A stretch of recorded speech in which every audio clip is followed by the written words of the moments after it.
Find something you can hold on to. Find someone who'll be there for you.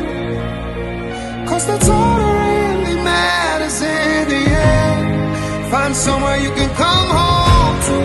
Find someone that'll die for you. Cause that's all that really matters in the end. It's love, love, love.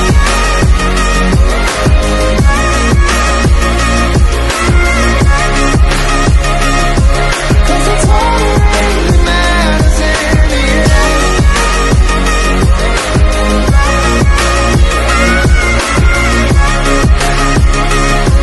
Cause that's all that really matters in the end.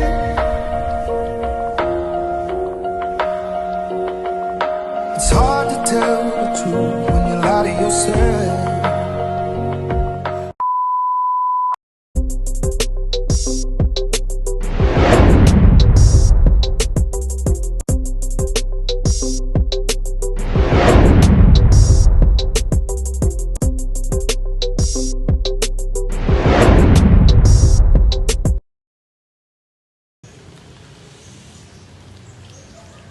Assalamualaikum warahmatullahi wabarakatuh.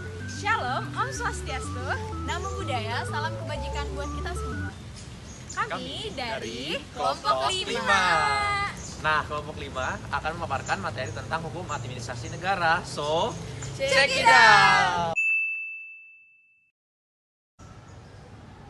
Nah, jadi ada hukum administrasi negara menurut para ahli. Jadi menurut Ernst Utrecht, hukum administrasi negara itu adalah hukum yang khusus yang apabila dijalankan akan memungkinkan para pejabat negara untuk melakukan tugas mereka yang khusus.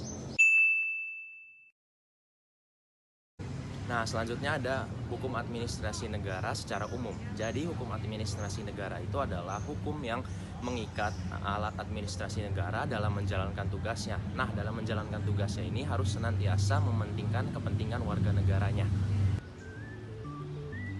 Teman-teman sekalian, tahu nggak sih apa aja sumber-sumber hukum administrasi negara? Yuk kita bahas.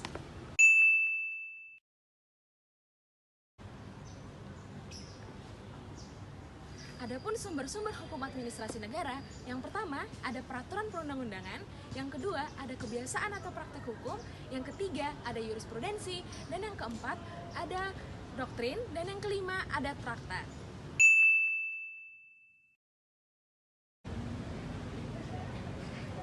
Nah teman-teman, tadi kita kan udah bahas nih tentang sumber hukum. Sekarang kita masuk ke subjek hukum. Di dalam hukum administrasi negara itu ada 3 subjek hukum. Yang pertama ada pegawai negeri, yang kedua ada jabatan administrasi negara baik dari tingkat pusat hingga tingkat daerah, dan yang ketiga ada negara itu sendiri. Teman-teman, tahu nggak sih apa aja ruang lingkup dari hukum administrasi negara? Yuk kita bahas sama-sama.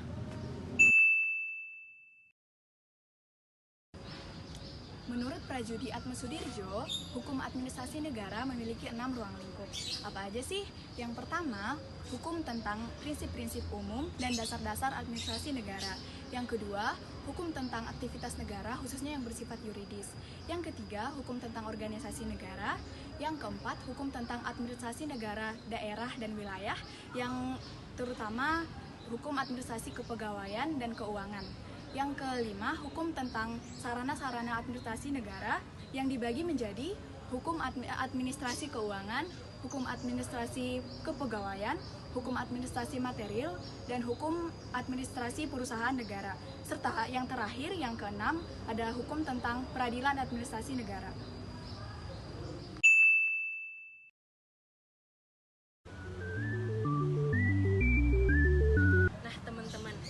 Dengar nih tentang penjelasan yang udah ada sebelum-sebelumnya.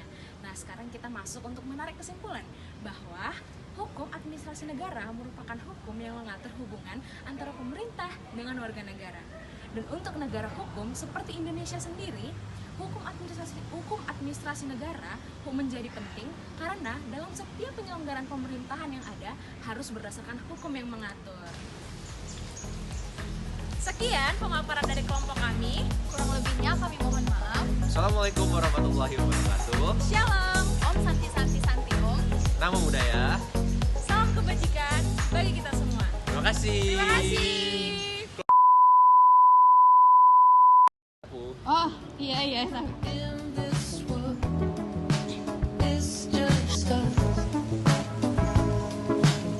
Assalamualaikum warahmatullahi wabarakatuh.